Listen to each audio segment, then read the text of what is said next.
We need more flattering furniture. Yeah, well, I was on the shirt. The shirt doesn't. Let's see I here. need to get skinnier. Yeah, right, we both do. Okay, we are live. And nobody's on here yet. Everything's in focus. Yes. Well, Huckman says there's like 3 people. Oh, it's not coming up on here yet. Well, they haven't started to talk. Hello, everybody. Let us know who's here. Well, one of those 3 people is me because it registers Yeah. me on here. But let's see here. We'll get started in a second or two. So hello, whoever is out there. Can you hear us okay? Can you see us okay? New location. My cheese.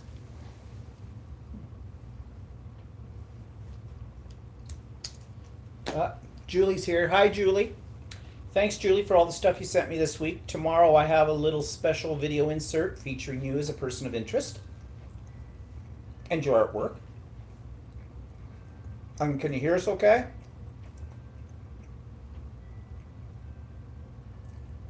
Becky's here. Hi, Becky. And we'll just wait for a few others to get online.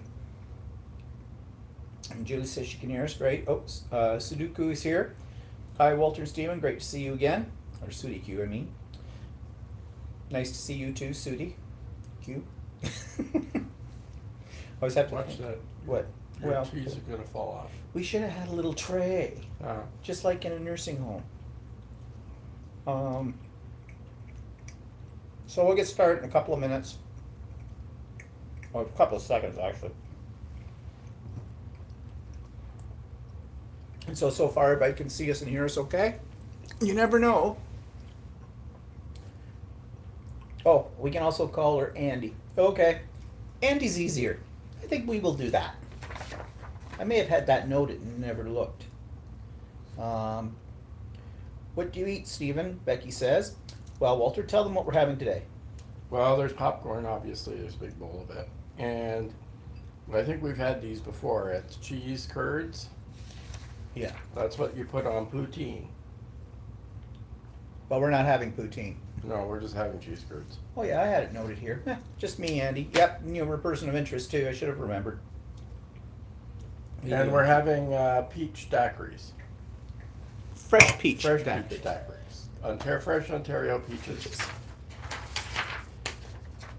Okay, so we've got a few people here.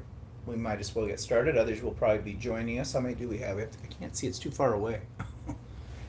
And it doesn't tell me on this one. So, oh, Jody's here. Hi, Jody.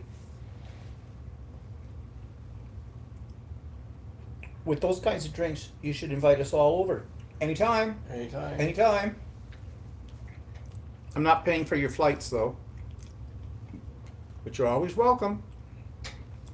Wouldn't that be great? If I had all the money in the world, have a convention, fly everybody in. Well, I have to win the lottery. And that's not going to happen. Since you don't buy any tickets, but I do. Well, that's why. And you've won I'm how in much? a pool. What's that underneath the... What? There's something underneath the stool. It's like a Kleenex. Looks like a sock. Okay, never mind. Good thing the housekeeper comes on Tuesday. Andy says, great, my son and I will be driving to Canada from Chicago. Okay. Let us know when. No problem.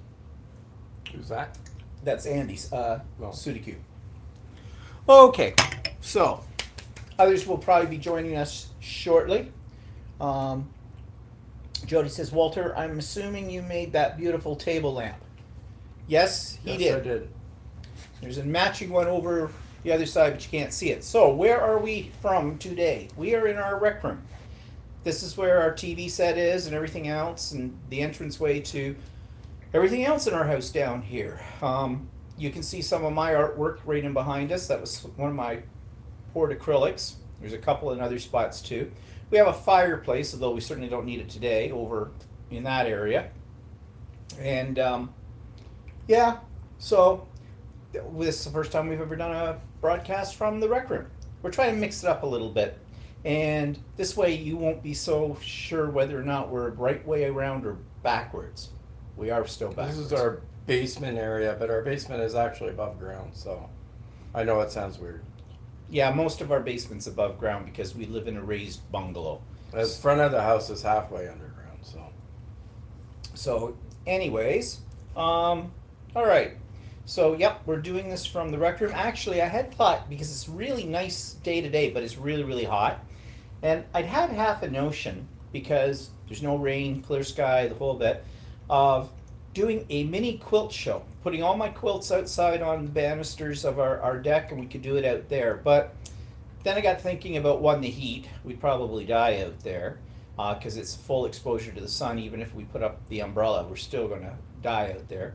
And I'm not sure if the neighbors are home or not. Yeah, the neighbors are home. Yeah, so On one side.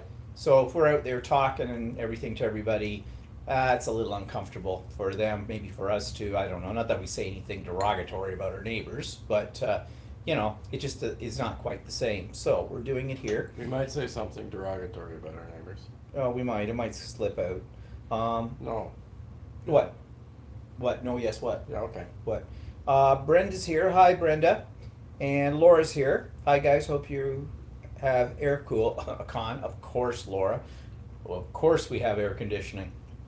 I don't mind the heat, but sometimes it just gets, actually physically, if you went out on our deck right now, you couldn't go out there in bare feet because it would be so hot, and even though it's wood, burn your feet right off. Maria's here. Hi, Maria. And Anita's here. Hi, Anita. I was out cutting the lawn, so I got all sweaty, so I had to take a shower again, so. Yeah, thank you for that. So anyways, what are we going to talk about today? Well, let's get it right out of the way, right off the bat. Update on my mother. There isn't much to say. She's still in the hospital. They haven't moved her to a bed yet in a nursing home. They haven't moved her from out of where she has been in for almost, well, we're just starting the 8th week now. It's hard to believe it's been that long. She's been eating a little bit more. It depends, but she did request the other day if I could get her some chicken fingers. So I got her some chicken fingers today and took those over. And she ate a couple of those and was happy about it. So I've told her, I gave her a little sticky pad and a pen. And I said, Mom, if you think of things that you want us to bring over to you or whatever, just write them down on the sticky pad. Because she's always saying, oh, I know there was something I was going to tell you, but I can't remember what it was. And the other problem is, I call her every other day. I mean, on the days that I'm not going to the hospital, I call her. And I always say to her, is there anything you need? Well, I thought of something, and I was going to tell you, and I forgot. And then what happens is we get over there, and she's, oh yeah, I would like you to bring me, well, okay, we're already at the hospital. So, if she keeps the list, I call her and say, okay, we're coming over in about an hour. Is there anything we need to pick up for you? Anything you want? Whatever. And do that. She's in. Today she was in okay form. Yeah, she was okay. Yeah, she wasn't really complaining about anything too much. She seemed to be. She didn't like the nurse that was working today, but I don't know if she knows one nurse from the other. This one, she said to me, the nurse came over and said, oh, she says, I can get your mother up into the wheelchair if you want to go and sit with her while she has her lunch. They have a little lounge area kind of a thing. But we were leaving right at that point in time anyways. And my mother doesn't like getting out of bed in the hospital. Well, it is a bit of a chore. So, anyways, we just said, well, no, we were leaving, but that was nice. Then my mother says when the nurse goes out, well, she's nice when you're here, she says, but usually if there's nobody around, she's really nasty. I don't like her. In fact, she said the other day, I said to her, what did you used to work for, the Inquisition? And she said, and then my mother said, I don't think she even knew what I meant by that. I have a feeling that when we're not around, my mother might be a little bit of a tyrant to some of the nursing staff. And, that's not right, because they work hard. I mean, I know that they have, there are days I'm sure they'd like to strangle some of the patients there. I mean, how could you help not but want to? It's a rough job. But anyways, most part she seemed like she was in not too bad of spirits, and that's always a plus as far as I'm concerned. Hi Jetty. Hi Maria. But so, anyways, yeah. And what else? No, that was about it with my mother. My sister was over a couple of days ago. She's gone off the weekend with her husband up to his family's cottage. They do that usually in the summer quite a bit. And she's going on holidays for 1 week just to the cottage again, starting the 11th. But she's only going to be gone for a week. And really, no sense for her hanging around here. If I need to get a hold of her, if there's an emergency, I'll just call her cell phone. So she might as well go have a holiday. It's no big deal. Anita says, being a nurse, I get it. Yep. Yep.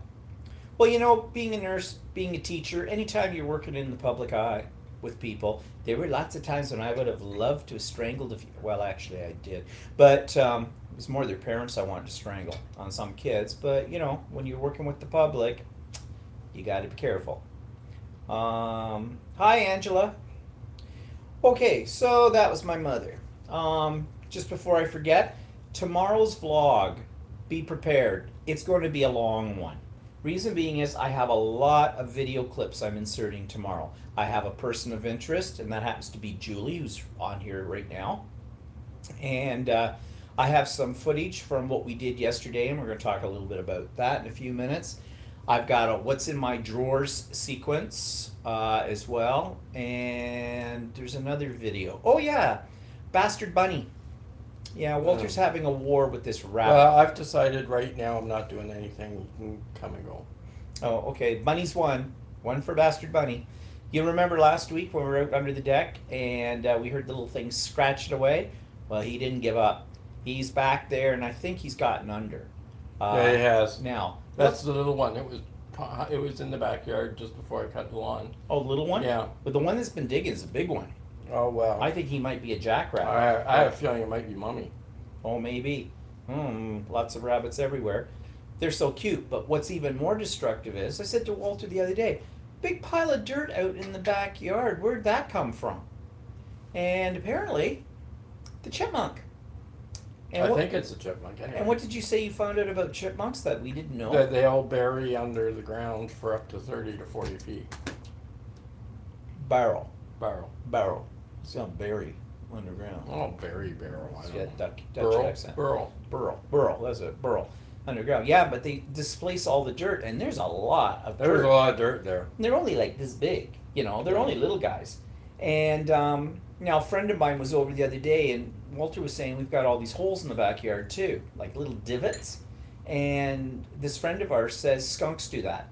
Skunks will dig because they're looking for grubs, and they leave like divots all over the place. Well, that could be too, because we smell skunks. Oh yeah, on a regular basis. But the skunks wouldn't have been unless they're getting in through the rabbit hole now. Yeah, maybe, because they don't usually. Although they'll claw their way too. They've got. Yeah, I know, but I mean, there was no hole under the fence until just when the rabbit put one there. Yeah, true. Well, that's nature. But anyways, I have a little bit of footage. I caught the bunny in the back, and so I tried to sneak up on him. You can't sneak up on a rabbit, but he was watching me. They're not really afraid of us. No, they're definitely not afraid. They just kind of look at us and go, "Yeah, right. Well, you're going to turn your back, and we're going to dig up your yard." Ha ha. Where's that garter snake when we need it? Of course, Yeah, I haven't seen them today. probably won't eat a bunny. What are people saying here? Yay for the person of interest, says Anita. And, Brenda wants to know what we're drinking today. We are drinking peach daiquiris with a little bit. So what you put in it? You got peaches. Peaches. Real peaches. And I put peach schnapps in it. And some vodka. It's very tasty. And some limoncello. Okay, it's very tasty and it's very potent. Actually, I didn't put that much stuff in it. But Okay, and... and there's no sugar actually in it. Oh, it's diet. How nice. Good for us. Anita says, wildlife having a party at your place. Oh, they are. In fact, they've been worse this year than in previous years. Well, it could be the last few years we're not allowed to use any pesticides on our lawns, right? Or any kind of weed killers. So we have weeds. Yes, And we have weeds. So I think that's where the wildlife has started to come back. And then I made the mistake the other week of putting corn gluten on the lawn, which is supposed to inhibit weeds from sprouting. But then I found we had a whole backyard full of squirrels eating the corn gluten. The backyard has no more corn gluten But that I lots of can weeds. see, but there's still some in the front yard. So we're feeding the wildlife here yeah. as well. So basically, I just fed a whole bunch of squirrels. Yeah. Brenda says, are those painting behind you and did you paint them? Yes, they are, and yes, I did. This one right here is an acrylic pour. The one over here is actually not a painting. It's pictures that I took, years ago on a trip to Europe. I think those ones were from either Greece or Italy. There's two of them actually, but you can only see part of one here. So one of them has pictures from Italy, the other one has pictures from Greece, and they were pictures that I had taken. And I changed them into black and white. I thought they'd be neat there. But I'm getting a little tired of them. They went up there for quite a few years. It might be time now to maybe do a couple of large canvas pieces and pourings. I haven't done any pouring in a long time. I say they're cute. Which the bunnies, or I think she's got a little creature in here. They are cute. I mean, but they also are destructive little suckers. Yeah, So- like we haven't had it, knock wood, but well, we've had problems with squirrels going in into our deck area Yes. and being destructive. We've had problem with Chipmunk doing that chipmunk too. doing that. Now, a lot of the neighbors have had problems with raccoons getting into their attic, and actually, one neighbor on next to us, our old neighbor, had a problem with a squirrel getting into his attic. Hmm. And like these, they're kind of disruptive. They're a little bit more disruptive. They can be very destructive. And when we first moved into the neighborhood, it used to be a farmer's field, and we all of a sudden we were only in the house a couple of months, and then all of a sudden we realized we had mice in the house. Yes. So that we were able to get rid of that quick. So And we've had bats too. In fact, the first time, I can tell you the bat story. I don't think I've ever told you the bat story. We, when I was a kid, and this leads into something we did this weekend, but when I was a kid, I lived in a little small town an hour and a half east of here called Norwood. And we lived in a century-old farmhouse. And it was a century old, so it was old. It was in pretty good shape, but it was old. And a lot of really old trees that overhung the property and the house. And there were lots and lots of little brown bats. Now, little brown bats will not hurt you. Little brown bats eat mosquitoes and things like that. So actually, they're really good to have around. And in fact, I think they're considered endangered. So you're not allowed to kill them. No. So as kids, we were used to them flying around. They'd usually come out at dusk, and you'd see them, and it wasn't huge swarms. Now here's something that's country hillbilly hick, sisters marrying brother kind of thing. My father had a shotgun. He was a duck hunter. He'd go out in a summer evening, and he'd practice his gunmanship by shooting at the bats. He never got them. He had a 12 gauge shotgun. One, my father wasn't that good a shot, but two, bats are really, really fast. Now, when I think back on that now, I think, oh my God, what a redneck thing to do. But it was the middle of the 1960s, and Canada's pretty wilderness, so not everybody has a gun, but it's not like the States. But, although it's becoming like that. But anyways, he used to take target practice on them. And then I'll never forget, one night, I hear my parents screaming. They woke us up out of sound sleep. And apparently a bat had gotten into the house, went into their bedroom, and it was trying to find its way out, because those little things are just as afraid of you as you are of them. And he's trying to get out. And so my mother's hiding under the covers, you know, the old wives' tale that bats get in your hair, which she didn't really have to worry about because she had really short hair. But so she's trying to get my father kicked out of the bed to do something about it. My poor father, he didn't know what to do with the bat. So they had a little storage closet off from their bedroom. So he went in there looking for something. And he found my mother's old tennis racket from when she was a kid. So he gets that out, and he played a couple of rounds of let's play bat to bat with the tennis racket, and he got it. And he killed it. Because they're like a mouse. When their wings are all collapsed in, they're the size of a little tiny mouse. And then he had to decide what to do with the body. So, what do you do with a bat body? He flushed it.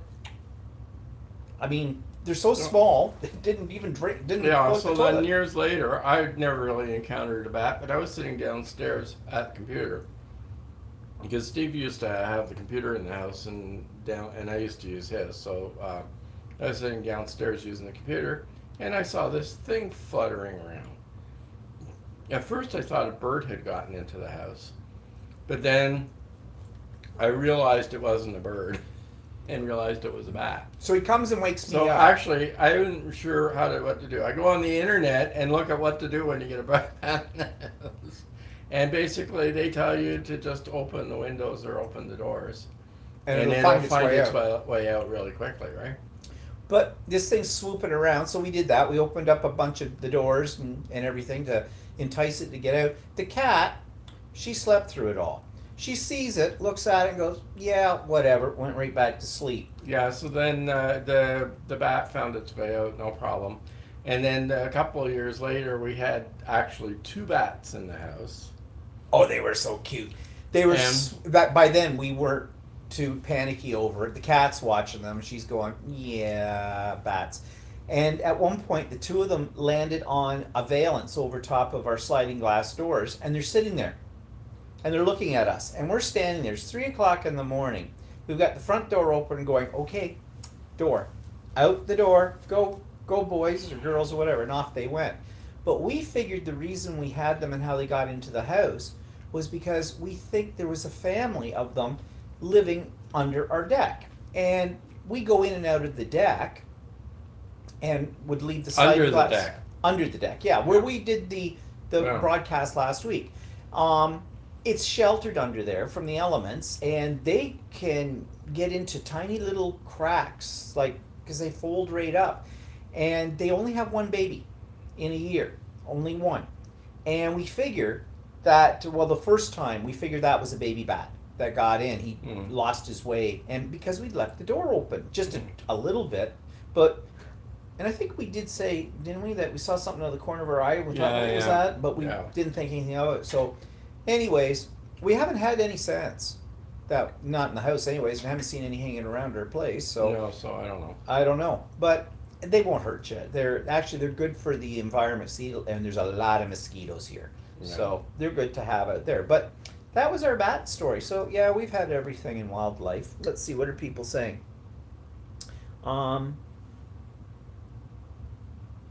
I have bats, Maria says. We're not allowed to upset them. Yeah, well, it's the same. We're not supposed to do anything with them either. And Julie says, bats are so cute. We have loads of them. Yeah, the little brown bats are kind of cute. Apparently, the insect-eating bats also have a very low incidence of rabies or anything like that. So people are being afraid of rabies because they don't really eat meat. Well, they don't, like, they're not Dracula. They don't go after animals. And No. like, there are some breeds that do. They attack animals, and that's when they can get the rabies and everything, because they leech onto them.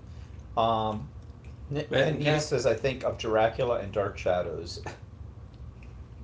Brenda's refreshing. She says, be right back. Like we have no problem. This end of the world, we don't have any. No, we don't have any. Funny thing was, when we were in Australia, and this is kind of funny, we were at the gay pride, and they have their gay pride at night. And while we were waiting for the parade to start, and it's going to dusk, we see all these things, and at first we thought they were a lot of birds. But then we saw them like swoop down a little bit closer to that. They were bats. Now they were huge. They were big bats, but I think they were this is the funny part. Fruit bats. They were fruit bats. They knew what parade to hang out at, I guess. Actually, most people were so bombed out of their mind they didn't even notice them.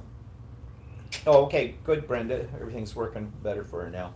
So, anyways, yeah, that's lots of wildlife and things like that. So, what else was I going to say on the vlog tomorrow? So the vlog tomorrow is going to be long because I got all these different little video clips to put in. So hope you can bear with it, or maybe you want to watch it in installments, or maybe you don't want to watch it at all. Who knows? Laura says bats in Africa spread Ebola. Yeah, well, there's quite a few different varieties of bats in the world too. So, anyways, so that was what's come up in the vlog. Another thing I'm going to talk about in the vlog tomorrow is this. I've joined this group online. There's a lady in Calgary. In fact, I'll talk more about her tomorrow in the vlog.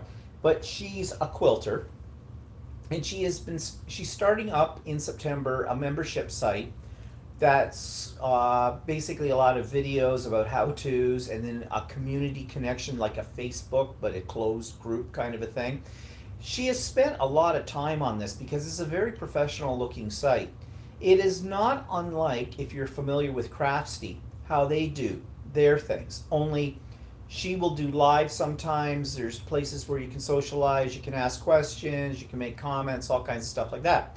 She's charging, right now you get 2 week trial period because it doesn't go full-fledged until September. And it's so free for a couple of weeks to try it out. So I am trying it out. But I am going to have my membership stand. It's not bad. It's only $10, but it's $10 US a month. That's still, when you exchange it into our money, it's probably about $13 a month, depending on what the exchange rate is each month. But I kind of wrote to her and said, "You're Canadian. You live in Calgary. Why are you charging everybody US dollars?" And because I said to her, like, it could make it difficult for some people to budget for it, because although everybody in the US is paying $10 US, and it'll always be $10 US, in Canada it'll fluctuate anything between 12 to 14 or something like that. A minor thing probably, but nevertheless, just why are you charging in US dollars when you're Canadian? And she said actually it's because of the software she's using, and also because it's international. She has people in Europe, she has people in Australia, and the whole bit, and apparently that is the easiest form of currency to do things in. So if you've got an international membership base. So okay, so fine. But would you quit that? Yeah, well, it's a stupid coaster. Oh yeah, always blame it on something else. What was I saying? Oh yeah, I've been checking out the site and what she's got up, and I have been watching her YouTube videos as well. Okay, just keep smashing it around. Cripes. Anybody want to adopt him? He's No. yours. I'll mail him. No problem. Knock him How out, wrap about him they up. adopt you? Yeah, well, I would be very good to have. Yeah, bite me. Anyways, now I've lost my train of thought right off the bloody track. Oh, anyways, I think it is worth it. It's very professional, and I might actually get to meet this lady, because, funny thing, I was chatting with her online, actually about this $10 business and the whole bit, and she said actually she and her husband were coming out to a place north of us, Bracebridge, in around August the 10th, so sometime late next week, because her husband came from Ontario, and he moved out west after he got out of university. And she said, in fact, he lived in a place, he said, not far from where you are, called Whitby. And I went, yeah, Whitby's where I grew up, basically. And I said, well, that's cool. We should get together, do lunch, drinks. And she knows about the Ultimate Sewing Store that I go to, and she wants to go there. And I said, well, that's great. Tell Shirley, that we've been talking or whatever. Or I said, if you want, we could meet over there one day, do lunch, the whole bit, kind of a thing. And she actually said that'd be not a bad idea. So she'd be in touch with me. She wasn't sure what their schedule was going to be like, because they're going to Bracebridge. Bracebridge is, how far is Bracebridge from us? 2 hours? It's a couple hours. Couple of hours north of us, kind of a thing. So I asked her, if your husband grew up in Whitby, I said, I went to Henry Street High School, which is one of two high schools at the time when I went. And I said, I went to there between 71 and 76, and then I taught at my old high school from 1981 to 1992. And she said, well, my husband's about the same age as you are. So but she says, funny thing is, she says, I don't know what high school he went to. I'll have to ask him. Now, she did mention something about Brooklyn. Brooklyn is the north area of Whitby, and if he did go to school at the same time as I was going to school, he probably wouldn't have gone to my high school. Well, first of all, his last name doesn't ring a bell for me at all. So he might have gone to the other high school, because that's where all the Brooklyn kids, as we called them, went. But anyways, kind of a small world, eh? after all this. So Hey, I'm trying to you not. said A. I know. Well, yesterday I was trying to fight the accent when we went down No. to Campbellford. We'll talk about that in a minute. But anyways, I think that's kind of cool. And I'm doing a thing about her Quilter's Way and that kind of thing tomorrow on the vlog. What are people saying? Sounds interesting group. It says Anita. Laura says, I'd still use CAD and let everyone else sort out exchange rate. Oh, okay. CAD Canadian. meaning Canadian dollars. Not. Yeah, I know, but maybe I don't know. Maybe this A software. lot of sites that are Canadian end up charging memberships in U.S. dollars. I think what got my goat initially was you're Canadian. You know, charging Canadian dollars because we're always doing things that have that, and nothing really derogatory here about Americans, but I mean, like, we do have an identity. Why don't we? We should do more things to promote ourselves, but it's the software and that, and you know, whatever. It's a minor thing. So, anyways, Anita says that would be cool to meet up with her. Yeah. Well, you already know that I've met up. She has watched some of my videos, and I think she's seen Stephen and Walter live a couple of times. She could be on there right today. Hey, Kim, if you're on there, chat. I don't know. But she, what was I going to say? I'm having a hard time keeping on track today. Yeah, I've met other people. Like we met Nairi, right? And everybody knows Nairi. She's a regular on here. Nairi hasn't come on yet today, though, but it is Australia, Adelaide, so it's And it's early in the morning. very early tomorrow. Monday morning for her.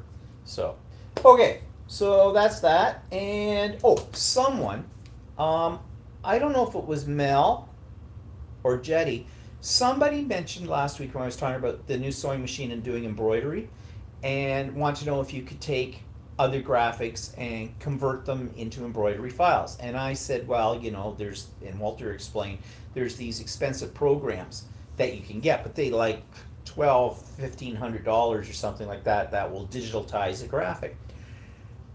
Then I think it was Mel. That was Mel said. Yeah, she said there is an extension program for a free program called Inkscape. Inkscape is a program that does graphic manipulation. It's very much like what Adobe Photoshop and Photoshop Elements does, that kind of thing. She says there's one called InkStitch, which supposedly will convert bitmaps and JPEGs and those kind of things into files that will work with your sewing machine. So I went looking for it because I have Inkscape, and I found it, and it was free, and I installed it. I'm still playing with it. The InkStitch. I played around with it, but it has a huge learning curve, and to be honest, I would have had to have learned Inkscape all over again, and I don't use Inkscape that much. I have it, but I don't really use it. So I went looking to see if there was anything else that would convert like a bitmap file or a JPEG into what's called a JEF, my Janome embroidery file. That's the ones that my machine used. Well, I found a program called SewArt. It's not free, but they had a trial, and I tried it out, and I thought this has potential. So I decided to buy it. It was $100 Canadian to buy it. It also has a bit of a learning curve, and I'll be honest about it, I don't understand what they're talking about in there, because I downloaded the manual for it as well. And I went through it, and I sort of get what they're talking about, but I'm really not sure how to do what you need to do. But it will convert graphic files. So I got a Mickey Mouse file, Mickey Mouse off of Google Images. Now, technically, that's probably considered illegal because anything that's Mickey Mouse, anything that's Disney is all licensed. But I'm not selling it. I was just doing it for my own self kind of a thing. Anyways, I converted it through this program, put it on the sewing machine, and it started to stitch it out, and it was working along there for a while, and then suddenly the machine goes, and I went, uh-oh, huge thread knot on the back of it. just massive. I had to cut it away. It had wrapped itself around the bobbin case and the whole bit. Didn't wreck anything, but I went, okay, what's wrong with this? I tried some other things. I did get a couple of other files put through that did work okay, but they weren't as sophisticated as the Mickey Mouse one. So I'm thinking, well, and I've already paid $100 for it, so I'm thinking, this might have been chalk it up to, there goes 100. But then I got reading about stabilizers. And stabilizers are basically a material that you put underneath your fabric that you're embroidering on to keep it from bunching up and to give it more support. And then, long story short, I got reading some instructions on some of the stabilizer. And the way they had written it, I had this one stabilizer that said it was fusible. And I'm trying to get the sucker to stick to the fabric. And no matter how much heat I applied to it or what I did, it would not stick. In fact, I couldn't see any real glue on it. Usually on stabilizers, you can see there'll be a shiny side. And that's where the glue is. And that's what gets melted down under the iron to your fabric. And I was using it still without sticking it down, but that seemed to work okay. Then I started to read the instructions over and over again and realized it was bad grammar. But what they meant was they had two products. Product I had was not fusible, but they also made another product with the same name that was fusible. But the way they ran the sentences together, being an English teacher, they needed to use some punctuation, at least a semicolon in there or something. It sounded like it was all one and the same, and it wasn't. And then I also read that if you're doing something that has over 8,000 stitches, that you should do something called a float sheet, which you put underneath the hoop. You don't actually hoop it in, and it helps things to work a little better. And guess what? That works. That works really well. Now, I haven't gone back yet and tried it with this program I was telling you about, this SewArt program, but I'm going to. In the meantime, I went looking for freebie embroidery patterns. Well, guess what? There's a lot of them. So I got a lot of them. So that's not too bad. I mean, the machine had a bunch built into it, and you can buy them everywhere, and they're not cheap particularly, but yeah, so I'm having fun with that. Let's see what's people saying here. Anita says, Stephen, did you see Mike Deacon had a break in his house? Yes. Yeah. Yes, I did. I felt so bad for him. I sent him a message about it. Yeah, that was terrible. And he did a little update yesterday, I think it came on, about the burglary, and I guess they got their IMAX, Ian's phone, and the money that Ian had made at his latest steampunk thing and whatnot. But they came in the day, which I found really interesting. Yeah, but wasn't your sister's house broken into a while back, and it was it was during the day, but they were at work. Well, I guess, but the thing is, I'm just thinking, if people watch YouTube videos, okay, people who are not nice people, Mike talks about his iMacs. He talks about and uses his iPhone. He also tells people his schedule. Like every Wednesday, he leaves in the afternoon to go over to his parents' place, and he takes his mother out shopping, and he stays overnight. He talks about when Ian's not going to be there. Mm-hmm. When he's going, and Ian's gone a lot on weekends because he goes to all the steampunk conventions to sell his inventions and things. They also print their address in their show comments. And when he does an unboxing or a Happy Mail thing, oftentimes you'll see his address. He doesn't show anybody else's address, but his address is there. So I'm thinking, a clever burglar watches these. He knows what these people have in their house. He knows where they live, and he knows their schedule. Bingo. So, poor Mike. If that ever happened to me, I'd be absolutely devastated. I hope they have house insurance and can, claim a lot of this stuff and get it back. But I guess the cops came in and they didn't find it. They did fingerprinting, but they didn't find anything. These guys knew what they were doing. So yeah, that was terrible. I felt so bad for Mike. What are other people saying here? Um, Steve, Joann's Fabrics is severely lacking in fabric selection. Yeah, I know. I've been to Joann's Fabrics. We don't have Joann's Fabrics here in Canada, but we've been down just across the border, and yeah, they don't have much. They're kind of like what we have up here called a Fabric Land, which is a ripoff, and the stuff is crap, and there's not a good selection Well, of it. Fabricland here, no, Joann's has got crafting stuff and stuff like Yeah, that. the Fabric Land doesn't have crafting No. stuff, but they both have material. Angela's nothing wrong with saying A. I say it all the time. Preezy says it's no illegal if it's for personal use only. Oh, it's not illegal. She means Mickey Mouse. It's for personal use. I had fabric printed with David Letterman's face legally. Yeah. And Becky says you can spray lightly a glue spray on the stabilizer. That works well. Yes, I tried that, Becky. I tried it with actually my quilt basting spray, and that worked fine as well. But once I figured out that if you're going over 8,000 stitches, and I was, most of the ones I was doing were anywhere between 12,000 to 40,000 stitches, because it's more concentrated, you need another layer of the stabilizer, which you float underneath. It just sits kind of underneath the hoop, and that did make a lot of difference. So, but I haven't tried it with this program I'm talking about. I'm not sure about it yet, but we'll see. I'm still playing. Anita says it almost sounds like someone watching his channel and knew his schedule. Yeah, that's Mike Deacons. Yeah, that's what I'm saying, too. You know, in this day and age, people, you know, these people who want to commit a crime are pretty clever.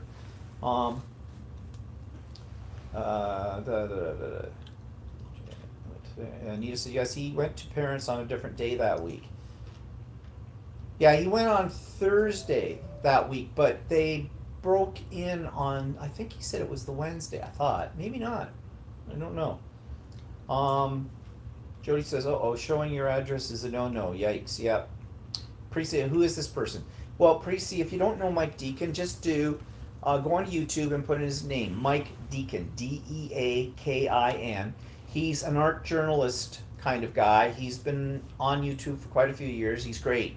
He's very inspirational. You have to check him out. Plus, he has a little store where he designs stencils. I have all the stencils. They're great. And he has a lot of things called Digi downloads, which are great as well. I usually get most. I think I've got them all of what he's done. Praise says, Stephen, I ended up buying king size sheets in the patterns and the color I need it. I ended up buying king sized sheets in the patterns and the color I need it. I'm lost, Tracy. Was that the one with David Letterman? Oh, yeah, okay. Yeah. And Jody says, I wonder how difficult it would be for YouTube to give a list of Mike's subscribers that are in his area. Oh, or to get a list of Mike's subscribers. I wonder how difficult it would be for YouTube could give a list of Mike's subscribers that are in his area. YouTube would probably be no help. Actually, you wouldn't have to be a subscriber. All you'd have to do is watch his videos. Yeah. Right? Yeah, you just have to watch his videos. You wouldn't necessarily have to subscribe to him. No. So. Yeah, that's right. You don't have to subscribe to watch somebody's videos. So yeah. So I don't know. I have a feeling, well, he was not impressed with the way the cops were handling it, but I suppose, you know, it probably this kind of stuff happens all the time and they can't keep up with it. Joey says, sorry, I got tongue-tied. Yeah, that's okay. Or it could be like, I mean, that you're just saying that with that, but it could be almost anything. It could be a neighbor down the road that observes their patterns of when they come and go. Yeah, it could be anything. It's just, I mean, I can't imagine the feeling he must have had when they came home and found that. And I know when my sister got broken into, she said, yeah, it was one thing to lose some things. And didn't they steal one of their computers too? Yeah.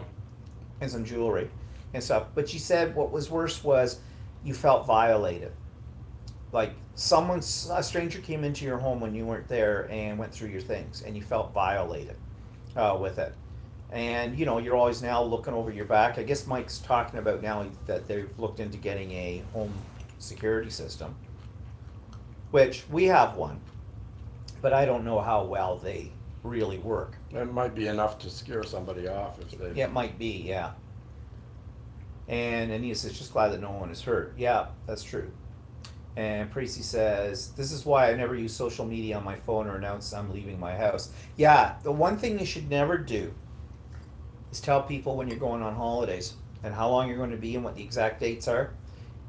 Because if you've or put into like Facebook, for example, on the profile, you can put in where you live and all that kind of stuff. And then if you turn around and you announce, oh, I'm going away to Australia for 5 weeks. Well, we had stuff on Facebook when we were in Australia, but I've got it set up so that only my friends are only the ones that are on my Facebook that I know of. Okay, so one of them might be crooked and want to bust in, but You have crooked friends? I don't know. Do you? Not that I don't. I don't have any friends. Best way. Becky says, sorry, here it is so hot and I must go to sleep. Hope to have a good night's sleep. Nighty night. Have a great week. You too, Becky. I'll see you next week. Okay, so anyways, poor Mike. And I got the sword. So, what did we do this weekend? Well, this is a long weekend here in Ontario. It's called the Civic Holiday Weekend, and we mentioned it last week. So you feel like you should do something, and with Mom in the hospital and the whole bit, and what were we going to do? You don't want to go to Toronto anymore for the weekend because you could probably be shot, so that's out of the question. So we decided to go down to a little town east of here called Campbellford. Now Campbellford's where I was born. It's a little town, about 3,300 people. All my relatives come from there. Most of them have left from there or are dead, one or the other.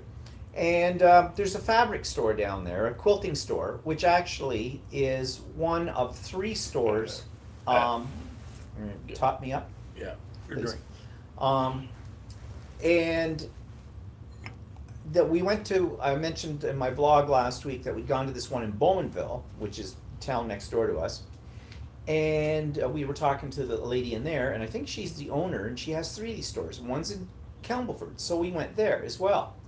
Well, nice little store. Good prices, lots of selection.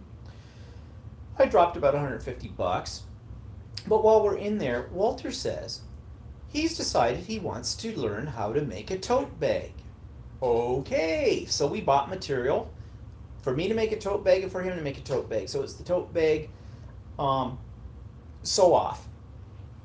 Well, it's not really. I've already started my bag. Started it today. But I figured I'd get started with it because I'm following sort of a pattern this time. And his bag isn't going to be quite as elaborate as this one that I'm making, but I figured, well, I could help him then when with the pitfalls with it all. So yeah, this will be cool. So we'll show them. Don't worry, we will show them. Anita says, Walter, have you gotten a chance to use the embroidery machine? Walter? No. No, he hasn't. Not because I'm stopping him, because I'm not. No, actually, I don't care about using the embroidery machine right now. No, he says he doesn't care about using the embroidery machine right now. He has my other machine up in his office. I made him a quilting sandwich. I got him a ruler foot for it because we just went out and bought all of Angela Walter's rulers, all of them. Yeah, got to get around to playing with those too. Just like everything, I'm obsessed. So no, he doesn't even know how to thread the one upstairs yet. He's got the manual though. You can check it out. So maybe he'll get into it. We'll see. And Tracy says, secure the bag, Stephen. Laugh out loud. So anyways, we went down to this little town, went into that store. The lady remembered us. And then we said to her, well, where's a good place for lunch down here?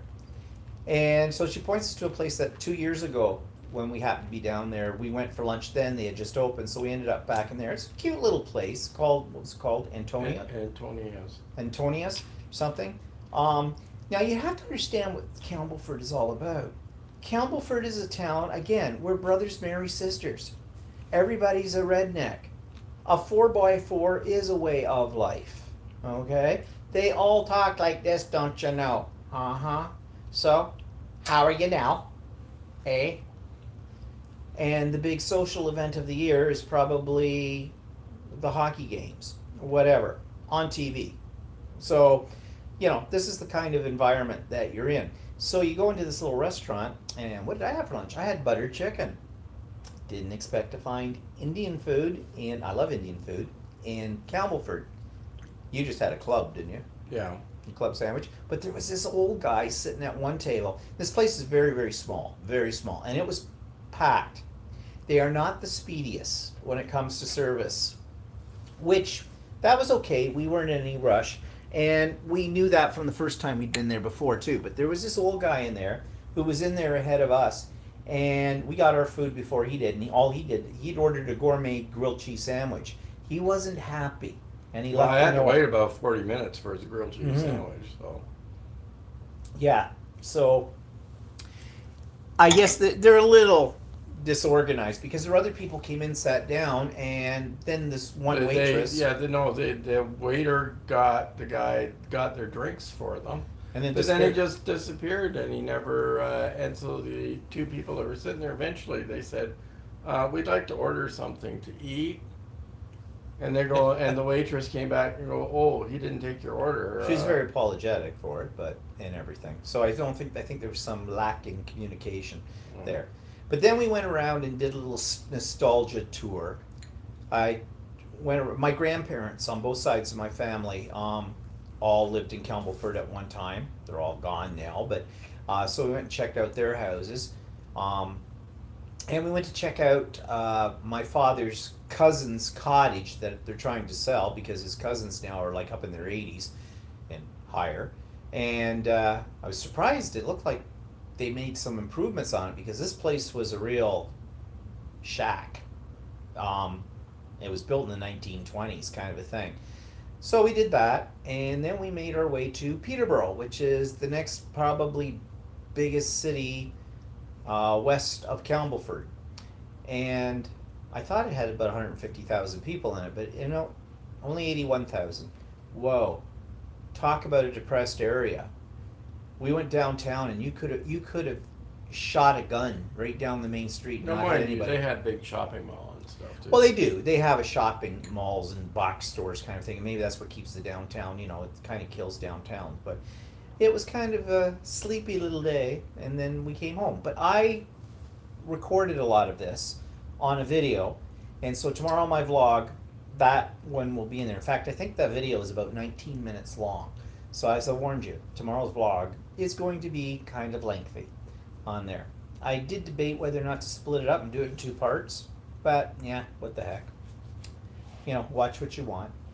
What you don't want to watch, that's okay. All right, so that was basically all we did this weekend. Oh, and then we got ourselves... It's funny how we sometimes think the same thing at the same time. Usually you say, what do you want for dinner? I don't know. That's the answer he gives me. And he goes, what do you want for dinner? I go, I don't know. What do you feel like? I don't know. Do you want to eat in or out? I don't know. You want a kick in the head? I don't know. So last night I said, I've been I don't know why, but I've been having kind of a hankering for fried chicken, like KFC. And he said, oh, he was having the same thing. Now, we do not have Kentucky Fried Chicken very often for a very good reason, because it's horrible. And it's fattening. It's fattening, it's greasy, ugh. But you just want it sometimes. Yeah, I got an urge for it. And so we got it, and as usual, it's a disappointment. Yeah. Yep, it was a disappointment. We only got 8 pieces. Actually, we got 9. You ordered 8-piece thing, but the guy couldn't count, obviously, because we had 9. So we got some left over for tonight, because we only had a couple pieces each out of it all. So, yeah. So what's cooking? Kentucky Fried Chicken and maybe a salad, kind of a thing. Preezy says, Popeyes is number 1. It's not greasy. Yes, I mentioned this to Walter last night. I said, because we have a Popeyes not far from us either, but I've only ever had anything from them once, and that was back when they first opened this one up near us. And I don't really remember whether I was impressed by it or not, but I do know that their coating, whatever they coat theirs in, is different from Kentucky Fried Chicken for sure. It's almost like they do them in like cornflake crumbs or something like that, which actually I kind of prefer. But he wanted Kentucky Fried, so we went with Kentucky Fried with it. So, all right. So that was what's cooking. Jumped ahead to that. Talked about Walter's bags. So, what's newsworthy this week? Come to Ontario very soon, because if you like beer, you'll be able to get beer for $1. Well, Buck a not beer. necessarily. Well, no, I was being facetious, but thank you for interrupting my build up to the whole thing. Yeah, you're just a real killjoy. Hi. He's great at surprise parties. Yeah. Surprise, this is what you get. Oh, wow, thank you.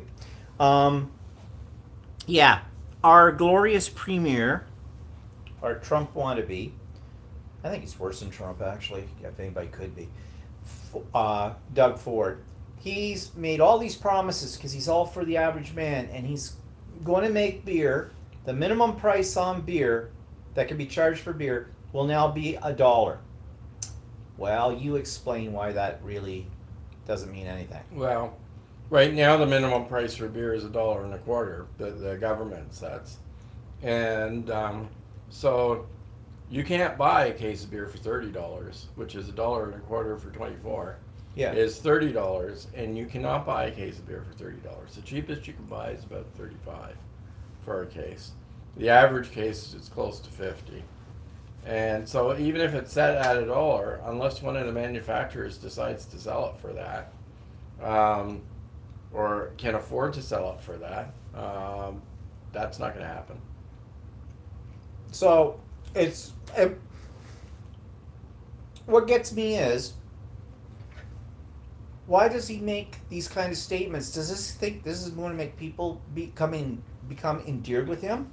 Getting beer at a minimum price of $1, as opposed to what the minimum price right now is for the manufacturers to sell beer, is $1.25. So, wow, 25 cents you save. But no, you don't save that. The manufacturers are not going to drop the price that they charge for their beer to reflect this buck of beer. Mm-hmm. No, I mean, anybody that has any economic sense in their head know that that's not going to happen. So, what's the point? Isn't there bigger issues in our province to be dealt with than whether or not the price of beer? I mean, that's a sin tax anyways, that's on all that kind of stuff. Beer, cigarettes, Well, he hasn't liquor. said that he's going to drop the tax rate on the stuff. So, it's all smoke and mirrors. Plus, he's also said things like he's going to drop gas 10 cents, and all of a sudden he's announcing that he's already done that. Well, I haven't seen any difference. Well, the Ontario Liberal Party just posted this on Facebook. They had this little thing I printed out. Probably can't see it. There's a picture of the monster right there. And this is what they said.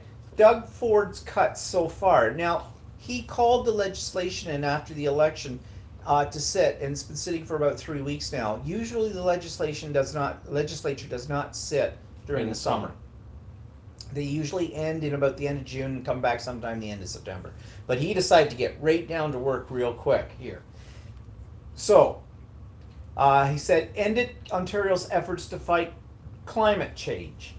He has removed the carbon tax on businesses, which was there as incentive for them to become more environmentally friendly. And then there's something called a cap and trade by the federal government, which I don't completely understand, but it's an incentive by the federal government for businesses to go more green in the way that they do their business, the way they do their manufacturing, and they will get some sort of monetary benefit. But if a province does not have in place a program that works with this cap and trade, the federal government is going to tax the province because they're not doing it, which is their way of saying, look, you have to do this. I mean, Canada turned around at the French in France when they had the climate summit there, earlier in the year or whatever, and they agreed with the other countries, with the exception of the United States, because Trump turned around and walked away from the environment, and said they were going to, we have to do our share in our country. So, there. But now this guy, he's turning around and undercutting our prime minister to the point where he is now taking the federal government to court, suing them, because he's saying it's unconstitutional for them to penalize a province if they don't have these things put into place. It's very complicated, and that's the best I can do to explain it. But what it is a stupid shithead move, is what it is, by Ford. So that's one thing. Let's see. Kathy says, just got here. I was doing sight words with my granddaughter. Just saw that lampshade. Did Walter make it? It's beautiful. Yep, he did. Laura says, like he was going to lower gas prices. Like he was going to lower gas prices. Yeah, but he hasn't. Julie says they all say what they want to hear. That's right. Yeah. And they do none of it. And Precy says, Steve, I'd love to tell you what's happening to solar here. Little tricks to stop solar cold. Yep. And Anita, we can tell you stories here in the USA. What comes out of the White House is a fabrication. Yeah, I know. And a waste of time, Laura says. Yeah. So that's one of the things. But then another thing is he canceled the basic income pilot project. I'm not sure what that is, the basic income. There's said that people that were poor, there was going to be a basic income amount that they would have to get. That the government would give them. Yeah. So or top them up so that they were to get this plus amount. They were supposed to get up to 1.5% extra this year or something like that. In wages or whatever. And he canceled that. So people that are on welfare aren't getting any more money. He cut $335 million in funding for mental health services. And we really need that money right now, because the lunatics lately this summer in Toronto that have been killing people, and they're just lunatics, they're nuts. They're people that are already known as having, by the police, known to have mental health issues. So, so that's going to really help with crime and things like that. Then he's ripped $100 million from school repair projects. Yeah. Oh yeah, sure. So let the kids all sit in a classroom with a leaky roof, health hazards, asbestos, toxic waste. Well, he doesn't see that as a necessary expenditure. No, let the kids die.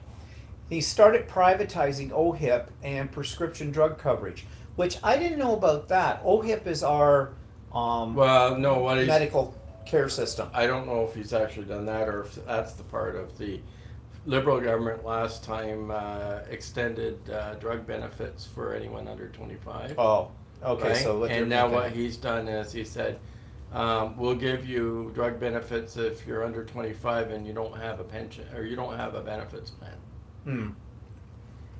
And slashed increases to social assistance for the poorest Ontarians. Now, this one. The people who put him into power, all right, he appealed to, as he said here, for the people. He was talking about being for the common man, for the average Joe out there in the whole bit. He himself is a millionaire. He based his whole platform, he's going to help the little guy out there. Everything that he's been cutting here, everything, is hurting the little guy even more. The little guy in the middle class. The middle class, hello, us, and everybody else under that. And the poorer classes. Yeah. He's all for protecting big business. He's all for, and of course he's big business himself and all that kind of stuff. But what gets me is, yes, everybody knew he was an idiot and an asshole because he's been around for a while. His brother was Rob Ford, the mayor, That's famous right. mayor of Toronto that was ridiculed. Yeah, and the whole bit. He's even a known, drug dealer, basically. When he was younger, yeah. When he was younger and the whole bit. He's a creep. He's organized crime. Not that well organized, but he's organized. He's got a criminal element. He's a jerk. Everybody knew this, and yet Ford Nation, as they call it, the people who put him into power, are the people he's now hurting. Idiots. I will never say again that the Americans who put in Trump were idiots, because guess what? We have a lot of idiots right here at home. And now apparently what he's done is he doesn't let reporters talk to him because he doesn't think well on his own 2 feet. Because it's fake news. Right. So what he's done now is he's taken Ontario government money and created his own little internet news station that reports news according to him. It's basically propaganda. Yeah. And we watched it on the internet. Oh my God. It is hilarious because it is so contrived, so fake. Even the reporter that he has is this cute little blonde number who probably has absolutely no background in journalism at all.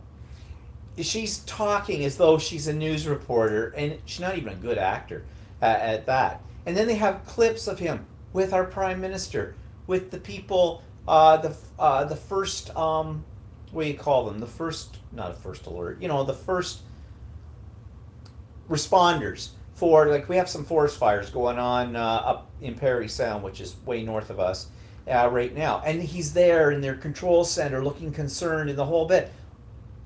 I don't even think those pictures were actually taken. I think he was photoshopped into them, because that's how phony they look as well. I mean, it's and the thing is, we can't get rid of them. We don't have an impeachment process like in the United States. And I know the whole impeachment process is a very complicated and very hard thing to do.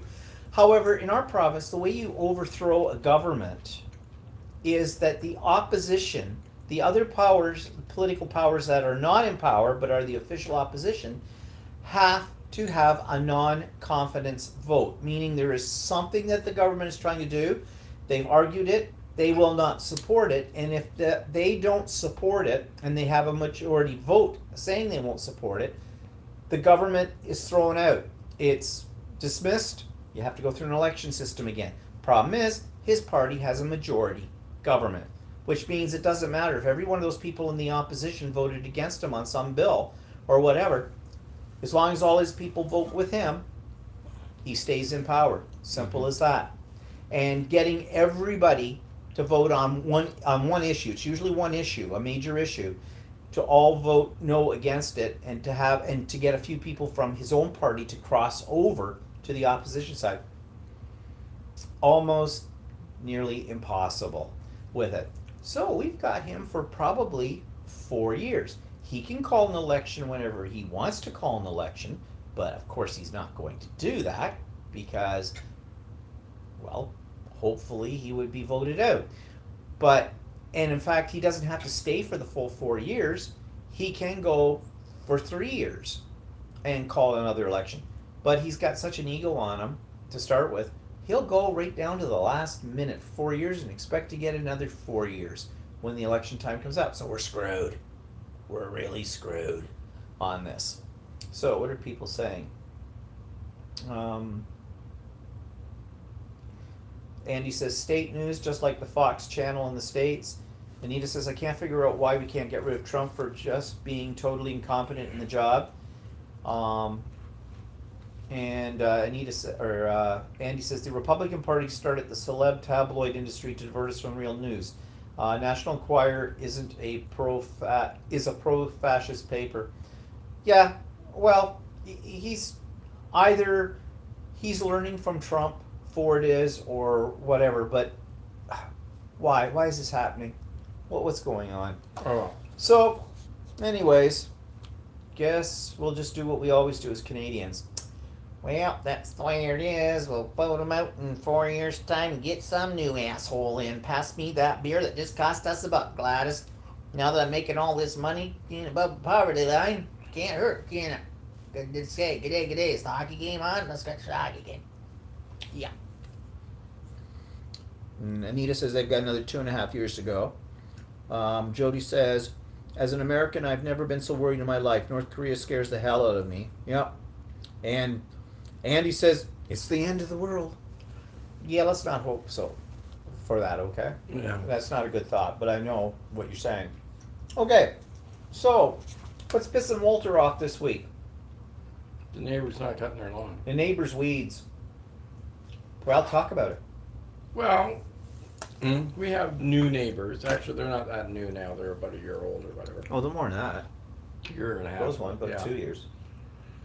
And we live in a subdivision where everybody sort of keeps their lawns up really well, except for our neighbors. Yeah.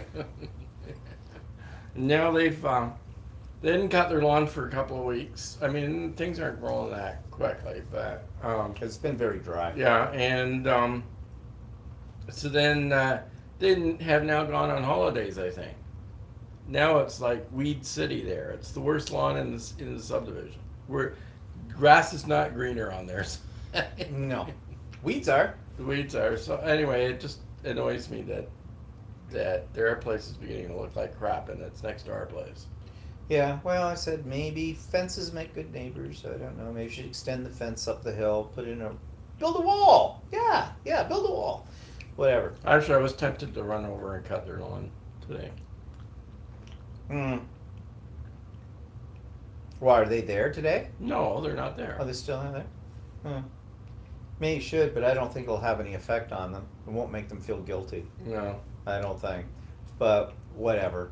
Well, the one advantage of living in Canada, though, is that we only have 2 months of grass anyway. So Yeah, I know, and then it's just snow. So in another month, that'll all be gone. It'll be brown. It'll be fall. Probably have an early winter. It'll all be snow anyway. So who cares?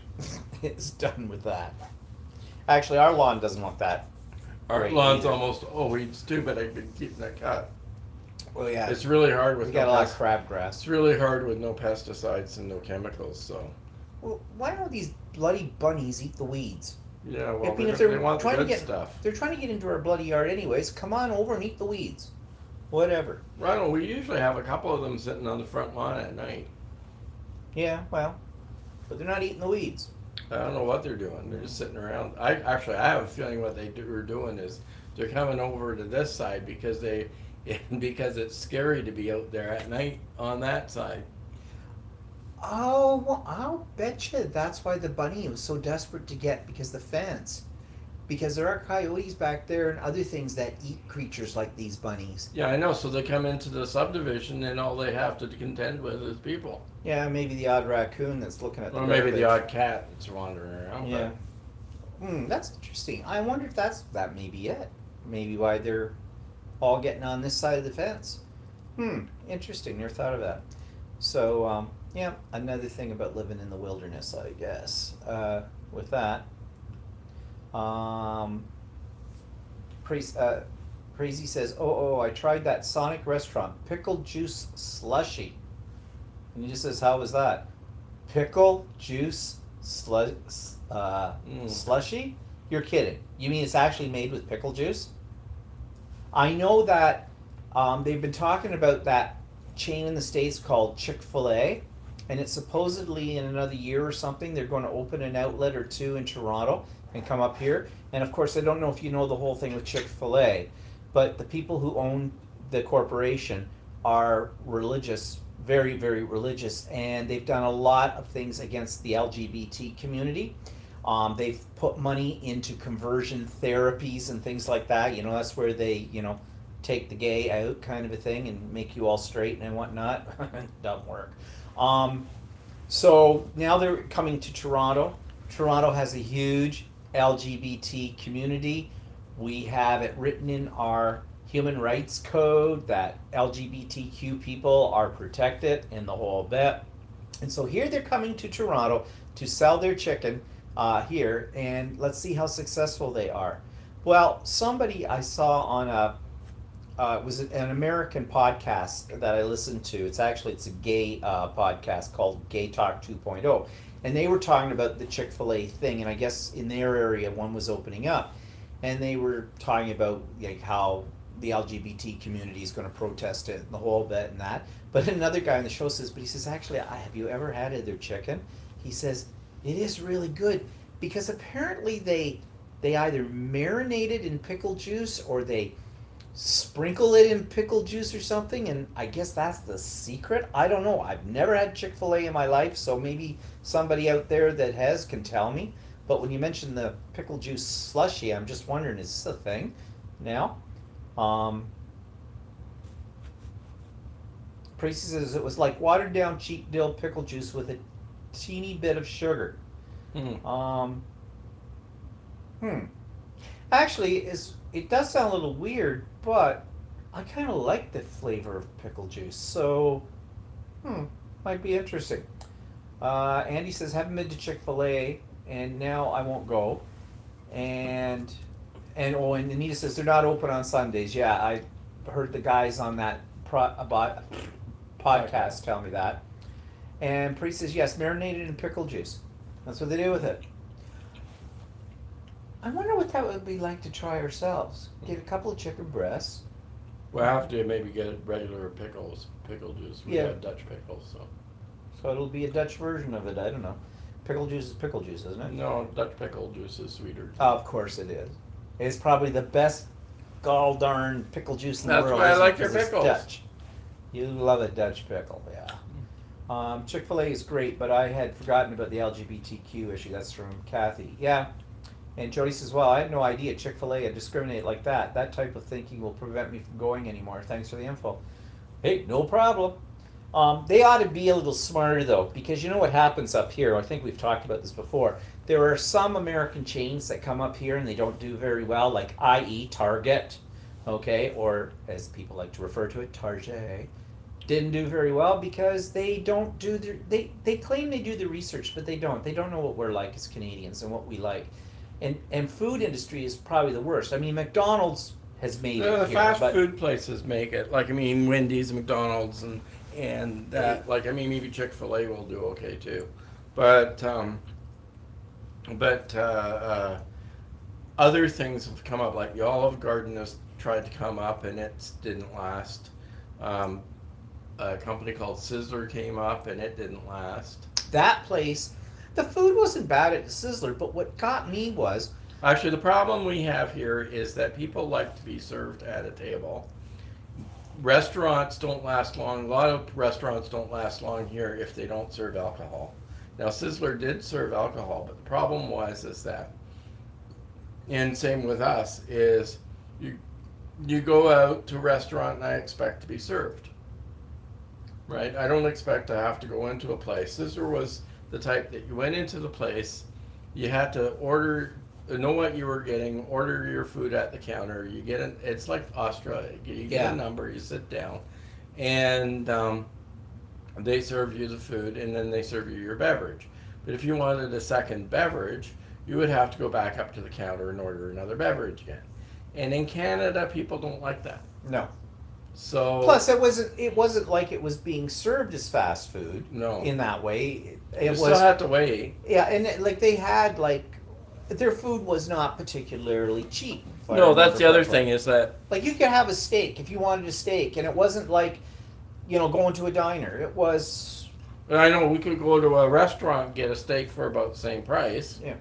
It wasn't like it was really any cheaper. No. We could go to a restaurant, pay the same price at a restaurant where they actually serve you as table service and bring you your beverages and stuff like that. But so people sort of thought, well, it's not like it's any deal No. to go there. So No. So I mean, but there's been other restaurants that have come up here, come and gone. That's saying I used to like Olive Garden, one of the biggest problems I could see that the Olive Garden had was that they really didn't have any place. They didn't really have a bar area for you to sit in. They didn't take reservations. They were very popular when they first opened up here. I liked Olive Garden. I didn't mind their food at all. No. I especially liked they had these breadsticks, hot breadsticks, garlic cheese. But the kind of things. problem is that when you went there, you couldn't have a reservation, so you had to wait. So you always hang around the front door waiting. And they didn't have a bar area and they to didn't wait have a in or bar anything. for you to sit in. That little so, entranceway kind of a thing, and you're out on the street, and in the cold weather, you didn't want to be out there for it. So there were many times we'd go and we'd see they're standing there in the door waiting for tables. We just went someplace else with it. Yeah. Oh, Julie says you can use buttermilk with it to tenderize chicken. Yeah, I've heard of that, but I've never tried it. Because I don't particularly like buttermilk, but And we usually don't fry chicken. So. yeah, we don't usually fry anything. pay more, get less. That's the American way, according to Andy. And Angela says, Noble Pig on FB had recipe for dill pickle soup. Has anybody tried that? Whoa, dill pickle soup. It must be a trendy thing now. Well, they have deep fried dill pickles. Yeah, too, that's true. I tried one once, I think. All right. It was, well, yeah. It was a dill pickle that's been deep fried, breaded. But yeah, so there's some businesses that managed to make it up here. But then see, what happened is Walmart came up, and Walmart's been doing okay here. But then they brought up Sam's Club. But before Sam's Club came up, Costco came up. Yeah. Right? But us as Canadians, if you we'll pay for a membership to one place, but not to. They won't get to. So Sam's Club came out, and I got a membership when they first opened, just to see what it was like. And there was one close to where I worked, and I found I only had the membership for a year because I found they had the same things Costco had. And I said, well, why would I have two memberships? Yeah. But I'm just looking here what people are saying. Back to the Olive Garden. Priest says Olive Garden's America's idea of what Italian food might be like. Yeah. And, well, yeah, it's sort of like East Side Mario's or that kind of thing. That's another crappy But place. East Side Mario's they don't have in the States. Oh, they don't? I thought it was an No, American this is a chain. Canadian. It's a Cara Foods. Oh, is it? Well, it's just lousy. Period. Kathy says, really like Olive Garden. Ours has a small bar area with booths in it. The very first Olive Garden I'd ever been in was in Florida, I think. Yeah. And I was at that time, now this is 20 years ago or more, I was really kind of impressed. And I thought, well, this is not bad at all because the prices weren't bad and I thought the food was okay in the whole bit. And then, of course, what we've already said about when it came here, but back a few years ago, I was in the States and I went with Carol for that Tim Holtz thing. We went to an Olive Garden because she just loves Olive Garden, and I wanted to just hurl what I had. I thought, oh, this place is, because I was kind of looking forward to it because I remember what the food was like here in Canada in the Olive Garden, and it was okay at the time. It was just these other things that we didn't like. No, was not impressed. So maybe it depends on, maybe they're a franchise. Yeah, I mean, it depends on who owns which Olive Garden where, kind of a thing, because that sometimes happens. Julie doesn't like frying, oven cook it. Chicken, yeah, we don't fry chicken. Yeah, most of the time we don't get like deep fried chicken. We No. just had an urge for it. Yeah, But, we just. but most of the time, actually, there's a big chain here called Swiss Chalet, and they do rotisserie chicken. And if we go out and get chicken, we usually get theirs because it's rotisserie. Anita says, we're having pulled pork sandwiches from a great restaurant here tonight. I've been sick with a virus and was in the ER Friday night, not feeling like cooking. Oh, that's too bad, Anita. Oh, you still got that what you've had for a couple of weeks? Is that still hanging on to you? Jeez, that doesn't sound good. Priest says, Sam's Club had steaks that had no flavor. I felt like it was it was Frankensteaks. Steaks. And someone was asking about whether or not we had Home Goods up here. No. No, but I think they're aren't they like a Winners or a Home Sense or something like that? I don't know. I've never heard of them. I thought I saw something on an American television station once about them, but I don't know. And Kathy says she's got a rotisserie chicken from Costco sitting in her kitchen tonight. And actually, Costco's meat, in any of their meat, we have always found really good. Their steaks are good. And we often will buy, when it goes on sale, a huge chunk of beef tenderloin, and Walter cuts it all up into filet That mignon doesn't go on stuff. sale at Costco.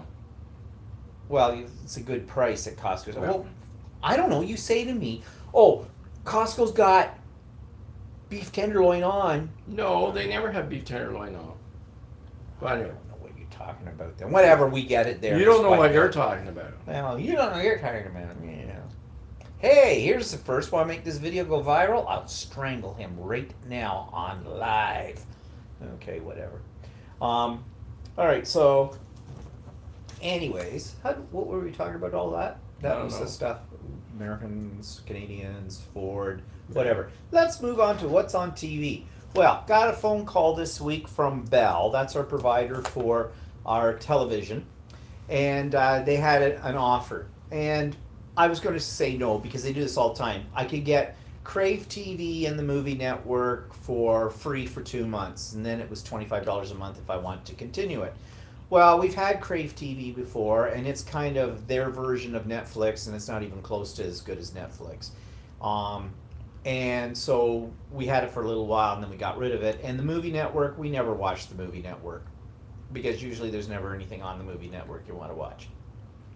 But then when she said it was free, and I said, oh, okay, because there's one show on Crave TV that I have been trying to get my hands onto to watch it on other formats. Let's just put it that way, and leave the discussion there.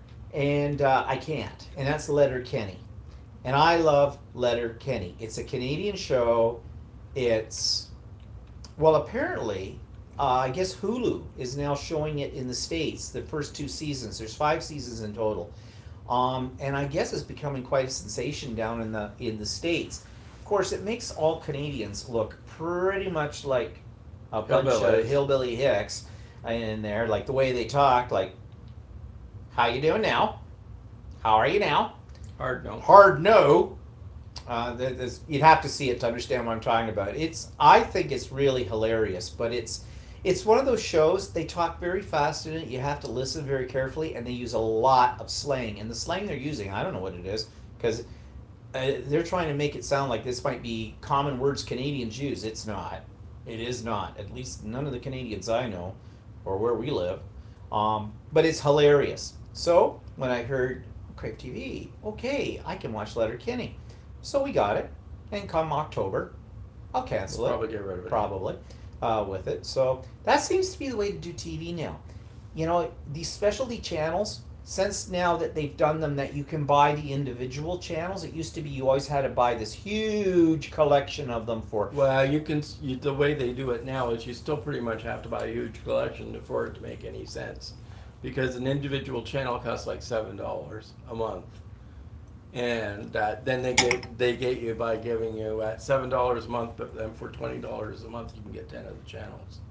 Yeah, okay. So yeah, that's the incentive. But if you just want one channel, like Space Channel, when I wanted to see Krypton, Yeah. on there, and that was the only channel it came on, we got that while Krypton was on, but there wasn't anything else on there that I was interested in watching because it seemed that they had every Star Trek movie, television shows, a whole bit that had ever been made playing 24/7.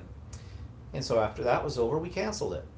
So if I can watch that series for a month and it's over with, binge watch it or whatever on something like this and then get rid of it, okay, so I paid $7 for it. Whatever. That's the new way of doing television, I think. And now. then somebody, I think it was Laura, said last time that she was watching 13, and I watched actually that. You didn't watch it. No. That was What, actually pretty good. Oh, yeah? Well, you were watching all at night when I couldn't Yeah. watch it. Julie says, I asked because I was refused hospital last year and it turned out to be colitis. Went on for weeks. It was about Anita. And Anita says, Julie, no, started with throat tickle, cold symptoms, muscle ache, sore throat, cough. Didn't feel like sitting up first week. Not good. She says, I'll survive. Well, I hope so, Anita. That's too bad, especially getting something like that in the summer. It's no good to have it any time of the year, but in the summer it seems even worse because people want to be out and about. So anyways, I'm done now watching Letterkenny. It only had 6 episodes. So that's over, but we have the other things. We went and saw Mamma Mia 2. Here we go again. I love ABBA. You know this, that I absolutely love ABBA. Always have, always will. And we went and we saw the Mamma Mia stage play twice. And of course, and I loved the movie version of it too that they did, which was surprising because I didn't think Meryl Streep and the other ones they had in it would probably do it justice, but they did. So I was all excited about seeing Mamma Mia 2. It was okay, but I don't think there'll be a Mamma Mia 3 because I don't think it worked. This time it seemed like the plot was being forced around certain songs that they had, and I just don't think it worked that well. I mean, Jeez, and if Cher came on there, she would have growled her makeup on so much. So yeah, holy crap, then, Cher. then if she smiled, her face would crack. So Yeah, that was trolled on. But actually, I think that might have been one of the saving graces of the show, of the movie, was the fact they did have Cher on it. But she's not on there for very long no. and everything. But I mean, it wasn't horrible or anything like that. It's just I could have waited to see it on TV or some other format, I guess, than that. So I was a little disappointed.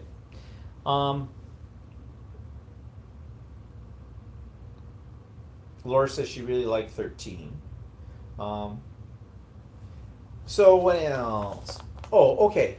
Now, I got to be careful with this one. All right, it's on YouTube.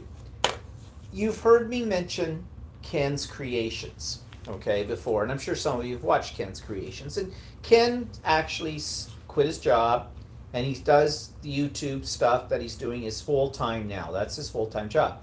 So, which is great. I mean, I like his videos. I watch him on a regular basis. He went down to wherever they had it. I don't know if it was Utah. It probably was, because that's where they're located. But they have, every year, Cricket has a big convention, a maker convention, they call it. And he went to this, and he was videotaping different sections of it.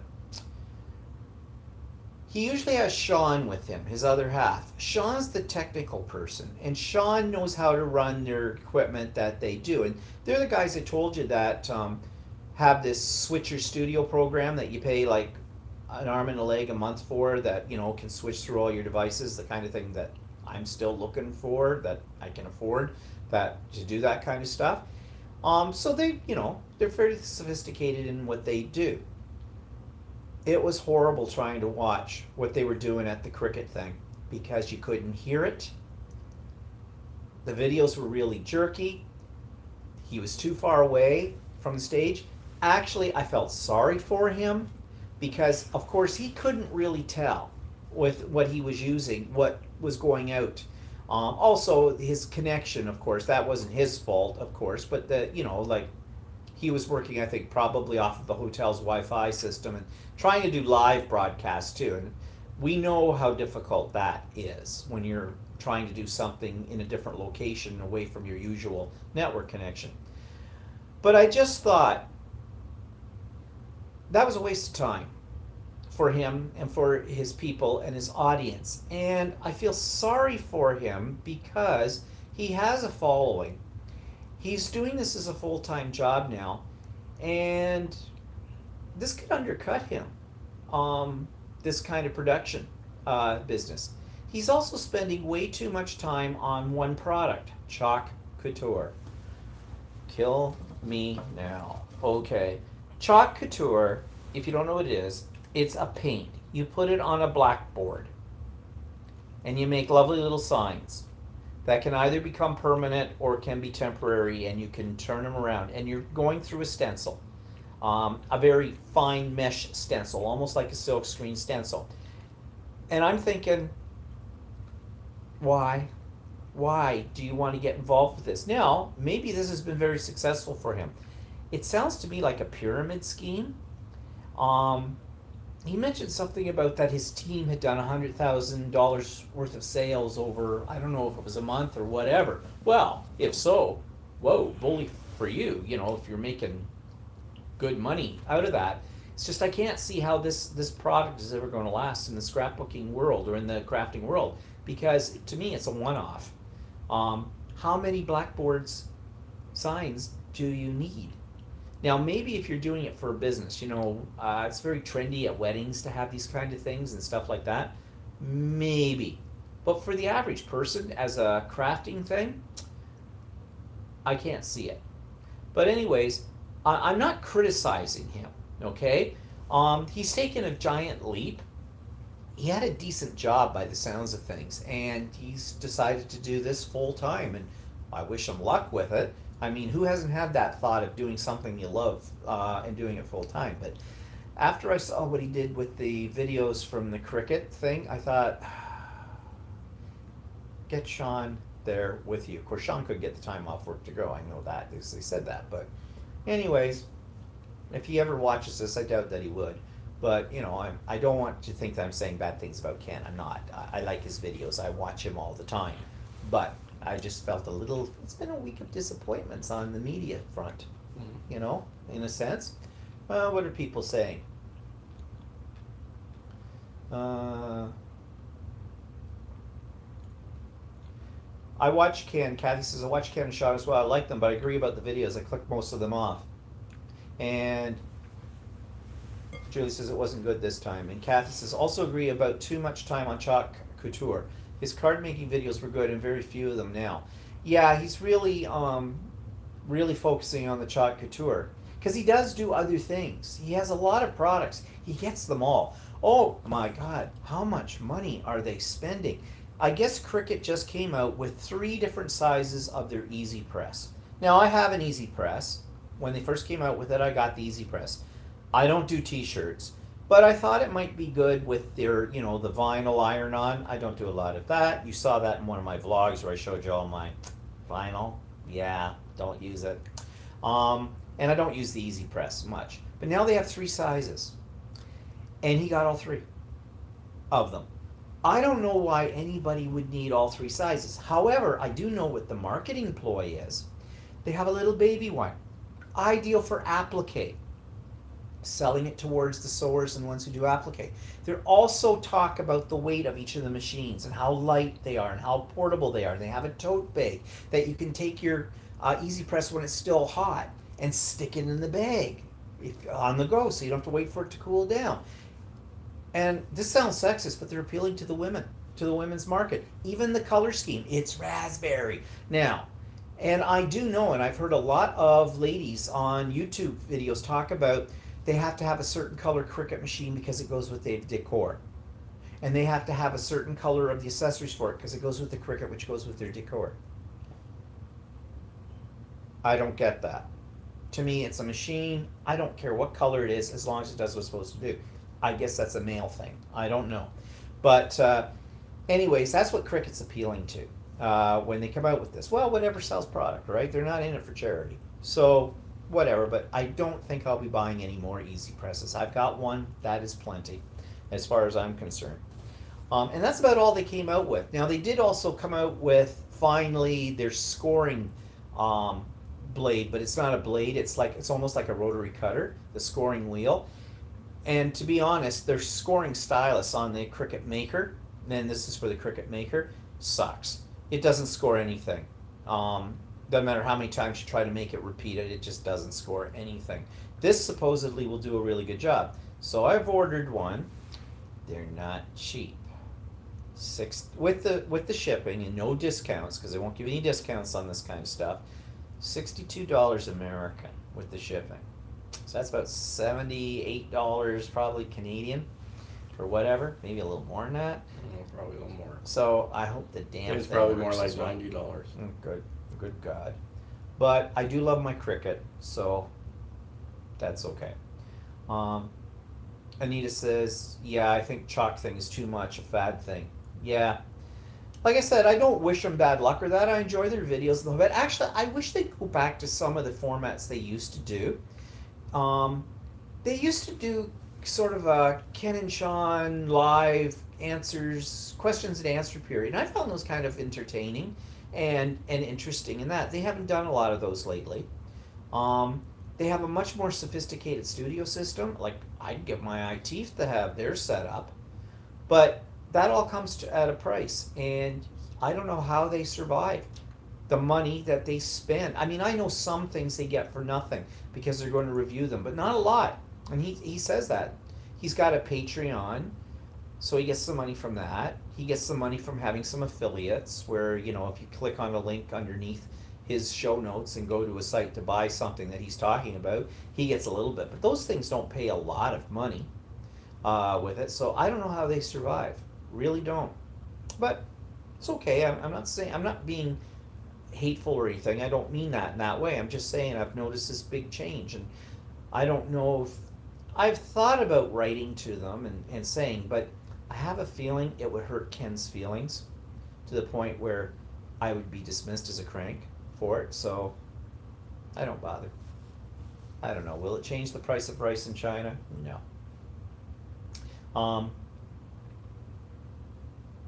Kathy says, I don't have a maker, just an Air 2, and the scoring tool doesn't do too much. Yeah, and this scoring thing only works with the maker.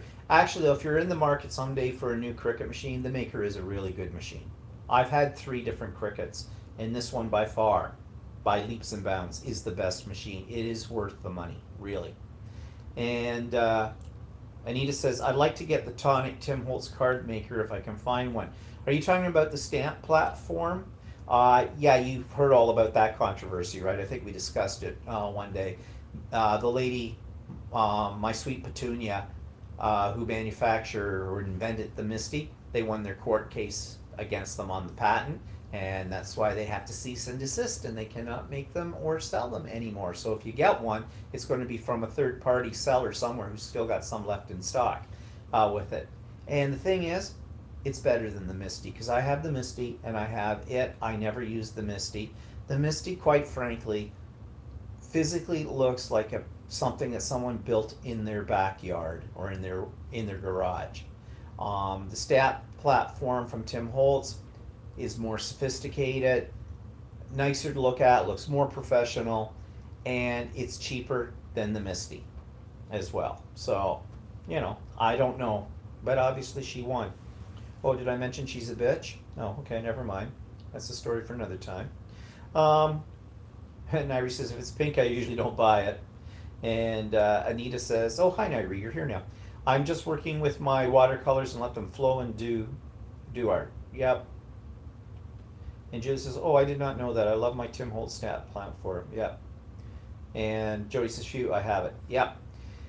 At the local scrapbooking store that you've heard me talk about before, it was down there, she has a few in the store, but once they're gone, they're gone. And there's some people that are kind of upset because they wanted to order some. Actually, I think Carol said something last time in there that she did find where there were a few and she was getting those, but that'll be it.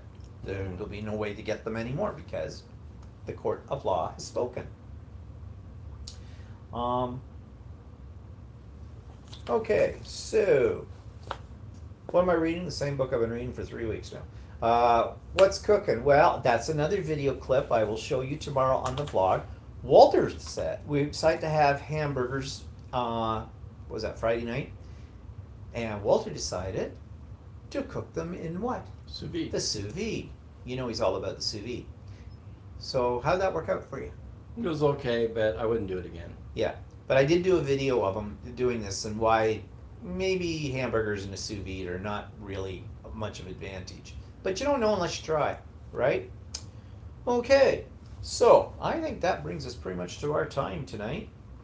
So everybody, I hope everybody has a good week, and just another warning, the vlog, once it goes up tomorrow, is going to be a long one, but there's a lot of what I think are kind of interesting videos. That's why it's so long. So I hope you will tune in and watch that. And oh, by the way, I'm working on a little project that's based on Mike Deacon's packaging. That's all I'm going to tell you. That's all I'm going to say. I might mention a little bit more about it tomorrow. I might even give you a sneak preview of it. I am going to do a video about it, but that's all I'm going to tell you. But it's fun. And yeah, so that's it. So have a great what's left of the weekend. If you're living here in Ontario, it's a long weekend. Enjoy the long weekend. And we'll see you all next week, maybe from another location within our house. How about the bathroom? Wouldn't that be fun? Nah, we won't do the bathroom. So we'll see you guys later. Yep. Bye-bye. Bye-bye. If I can get it to turn off.